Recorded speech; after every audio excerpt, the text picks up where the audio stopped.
3 বছরের শিশুকন্যা থেকে নিয়ে 80 বছরের বৃদ্ধা পর্যন্ত ধর্ষিতা হয়। সব বয়সের বিধবা নারী থেকে নিয়ে যুবতী, এরকম গৃহবধূ সবাই ধর্ষিতা হচ্ছে, স্বামীর সামনে ধর্ষিতা হচ্ছে। আজকে সব রকমের পুরুষরা নারীদেরকে ধর্ষণ করছে। একদম শিশু 8-10 বছরের শিশুদের পর্যন্ত মামলা হচ্ছে। সব জায়গার মধ্যে তারা ধর্ষণের শিকার হচ্ছে। এমন ধরনের কোনো পরিবেশ নাই, বাকি নাই যেখানে এই ধরনের অপরাধগুলি ঘটছে না। কিন্তু আজকে এই নারীদের হাহাকারগুলি কে শুনবে? কে শুনবে নারীদের এই হাহাকারগুলি? তাদের জন্য তো এই বস্তা পচা সেই ব্রিটিশ আইনও রয়ে গেছে, যে আইনের ফাঁক ফুকরে তারা পরবর্তীতে আবার বের হয়ে আসে, আবার সেই পবিত্র নারীদের জন্য তারা আবার হুমকি হয়ে দাঁড়ায়। খলিফা মুতাসিম বিল্লাহ একজন নারী তার কাছে খালি ফরিয়াদ করেছিল, ও মুতাসিমা, মুতাসিম তুমি কোথায়? তোমার বিরুদ্ধে আল্লাহ তাআলার কাছে ফরিয়াদ পেশ করব। আমার পবিত্রতা সতীত্ব রক্ষার দায়িত্ব তুমি পালন করতে পারো নাই।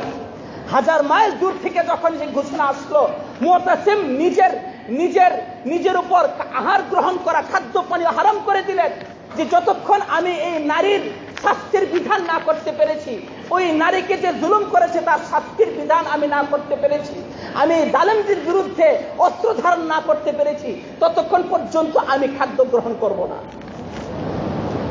হাজ্জাজ বিন ইউসুফ এত বড় জালেম বাদশা ছিলেন ইতিহাসের, কিন্তু তাদের ঈমানি গায়রত কেমন পর্যায়ের ছিল।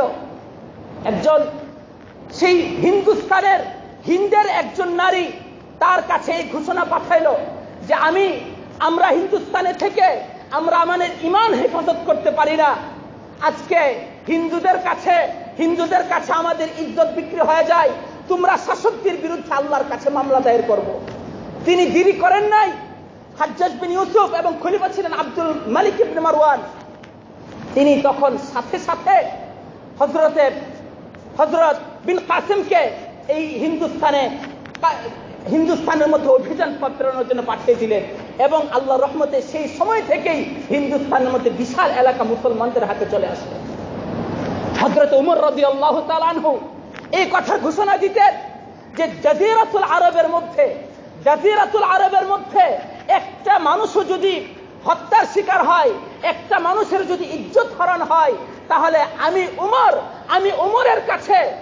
ওমরের কাছে পুরা জাজিরাতুল আরব সেই 15 লক্ষ বর্গ কিলোমিটারের বিশাল অঞ্চলের চাইতে আমার কাছে দামি হচ্ছে একটা নারীর ইজ্জত। একটা মানুষের প্রাণ আমার কাছে সবচেয়ে বেশি গুরুত্বপূর্ণ। আমি জাজিরাতুল আরবের খেলাফত আমি ছেড়ে দিতে রাজি আছি, কিন্তু আমি একটা নারীর ইজ্জত রক্ষা করার দায়িত্ব পালন করে যাব।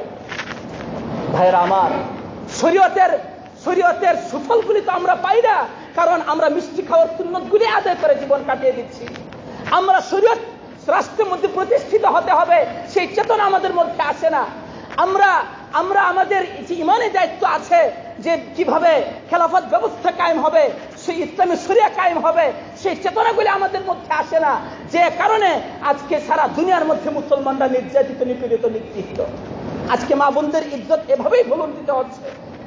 এজন্য আসুন প্রাথমিকভাবে আমরা সামাজিকভাবে ওই ধরনের অপরাধ চক্রের বিরুদ্ধে রুখে দাঁড়াই, সামাজিকভাবে তাদেরকে বয়কট করি। নিজেরা যদি তারা কোনো নেতা ফেতাদের আশ্রয় প্রশ্রয় থাকে, তখন ওই নেতাদেরকে বৃদ্ধাঙ্গুলি দেখে সামাজিক ঐক্যবদ্ধতা কায়েম করতে হবে, যাতে করে তাদের বিরুদ্ধে ব্যবস্থা গ্রহণ করা যায়। ওমান জাহাদা বিলিসানিহি ফাহুয়া মুমিন, ওমান জাহাদা বিয়াদিহি ফাহুয়া মুমিন, ওমান জাহাদা বিকলবিহি ফাহুয়া মুমিন, ওয়া লাইসা ওয়ারা যালিকা হাব্বাতু খারদালিন মিনাল ঈমান। কাজী ইমানের দায়িত্ব হিসাবে ওই ধরনের ধর্ষকদের বিরুদ্ধে, অপরাধী দুর্নীতিবাজদের বিরুদ্ধে, চোর ডাকাত বাটপারদের বিরুদ্ধে, সন্ত্রাসদের বিরুদ্ধে এমনভাবে সামাজিক একটা বয়কট করে তুলতে হবে, এবং দীর্ঘমেয়াদী পরিকল্পনা গ্রহণ করা যে আল্লাহ তাআলা আমাদেরকে খেলাফতের ছায়া এবং শরীয়ত ব্যবস্থার ছায়া আল্লাহ তাআলা আমাদেরকে কিভাবে নসিব করবেন সেটার জন্য ঐক্যবদ্ধ হওয়া। আল্লাহ তাআলা আমাদেরকে আল্লাহ তাআলার এই প্রভূত নিয়ামতগুলিকে আল্লাহ তাআলা নসিব করুন। সকলে বলি আমিন।